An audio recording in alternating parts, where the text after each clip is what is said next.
আপনি যদি আজকে কোনো একটা মাদকাসক্ত ছেলে বা মেয়ের সাথে কথা বলেন, মেলামেশা করেন, আপনাকে কিন্তু সে চেষ্টা করবে তার আড্ডাতে ডাকার জন্যে। আপনি যদি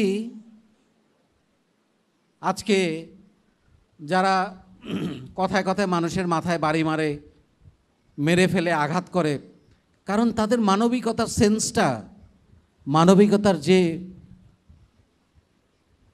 অনুভূতি, সেটা বোতা হয়ে গেছে। আপনি তো পারবো না কাউকে আঘাত করতে, কারণ কারো রক্ত দেখলে তো আমাদের কষ্ট লাগে। আমরা তো রক্ত দেয়া মানুষ, অন্যকে রক্ত দিতে তো আমরা ছুটে যাই। আমরা কিভাবে আরেকজনের রক্ত দেখব? তো তাদের সাথে আপনি যদি মিশেন, তাহলে আপনার ওই অনুভূতিটা বোতা হয়ে যাবে। আপনার মনে হবে এই মার, ওরে মার, আমিও দেই দুইটা। আপনি এটা পারবেন না। যদি ওদের সাথে মিশেন তাহলে ওরকম হয়ে যাবে।